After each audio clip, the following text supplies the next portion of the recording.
कौन? सोचिए, 1936 से 1947, इतिहास के सिर्फ 11 साल, लेकिन ये वो साल थे जब एक पूरे राष्ट्र के भाग्य का फैसला लिखा जा रहा था।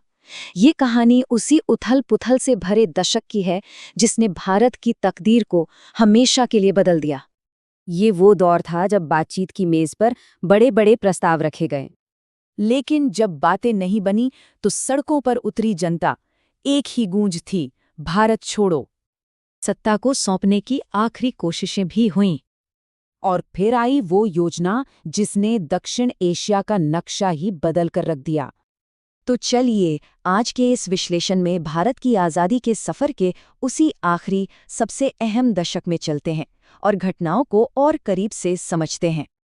इस सफर को हम 4 हिस्सों में देखेंगे। सबसे पहले बात करेंगे लॉर्ड लिनलिथगो के दौर की, जो एक निर्णायक मोड़ था। फिर लॉर्ड वेविल के साथ हुई अंतिम वार्ताओं पर नजर डालेंगे। इसके बाद आएगा लॉर्ड माउंटबैटन का दौर, विभाजन और सत्ता हस्तांतरण की कहानी। और हाँ, आखिर में परीक्षा के लिहाज से जो जरूरी तथ्य हैं, उन पर भी एक नजर डालेंगे। तो शुरू करते हैं पहले हिस्से से। हम बात कर रहे हैं लॉर्ड लिनलिथगो के दौर की। ये वो समय था जब आज़ादी की मांग बहुत तेजी से बढ़ी और उसने एक नाटकीय मोड़ ले लिया था। देखिए, ये टाइमलाइन हमें उस दौर की पूरी तस्वीर दिखाती है। 1947 में चुनावों से जो शुरुआत हुई, वो 1940 के अगस्त प्रस्ताव और फिर व्यक्तिगत सत्याग्रह से होते हुए 1942 के भारत छोड़ो आंदोलन तक पहुंच गई। मतलब हर गुजरते साल के साथ माहौल गर्माता जा रहा था। अब ये जो अगस्त प्रस्ताव था ना, ये अंग्रेजों की तरफ से एक बड़ी पेशकश थी, लेकिन कांग्रेस ने इसे साफ साफ ठुकरा दिया और इस एक ना ने ये तय कर दिया कि अब टकराव सीधा होगा। अब बात सिर्फ और सिर्फ पूर्ण स्वतंत्रता की होगी। और इसके बाद एक बहुत ही दिलचस्प रणनीति अपनाई गई, व्यक्तिगत सत्याग्रह। मतलब बड़ी बड़ी रैलियों के बजाय एक एक व्यक्ति को चुना जाता था विरोध के लिए। और इस अनोखे आंदोलन की शुरुआत करने वाले पहले सत्याग्रही थे आचार्य विनोबा भावे। और फिर आया वो नारा जिसने पूरे देश में आग लगा दी, भारत छोड़ो। 8 अगस्त 1942, बॉम्बे। ये वो तारीख थी जब इस प्रस्ताव के साथ आज़ादी की लड़ाई अपने चरम पर पहुंच गई। ये अंग्रेजों के लिए एक आखिरी और सबसे साफ संदेश था। अच्छा, तो लिनलिथगो के बाद अब कहानी का फोकस बदलता है। अब आते हैं लॉर्ड वेविल। इनके समय में जोर सड़कों पर आंदोलन से ज्यादा बातचीत की मेज पर आ गया। और ये स्लाइड उस दौर के सबसे बड़े टकराव को बिल्कुल साफ दिखाती है। शिमला कॉन्फ्रेंस में एक तरफ थी कांग्रेस, जो एक अखंड एकजुट भारत चाहती थी, तो दूसरी तरफ थी मुस्लिम लीग, जो बांटो और छोड़ो के नारे के साथ मुस्लिम आबादी के लिए खास प्रावधानों पर अड़ी थी। बस यहीं आकर बात अटक गई। इसके बाद हुई एक आखिरी बड़ी कोशिश, भारत को एकजुट रखने की, कैबिनेट मिशन योजना। एक बहुत ही जटिल त्रिस्तरीय ढांचा का प्रस्ताव था ये। शुरू में तो कांग्रेस और मुस्लिम लीग दोनों ने इसे मान भी लिया और अंतरिम सरकार बनी, लेकिन ये समझौता ज्यादा दिन टिक नहीं पाया।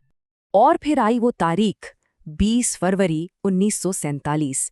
ब्रिटेन के प्रधानमंत्री एटली ने ऐलान कर दिया कि ब्रिटिश राज अब खत्म होगा।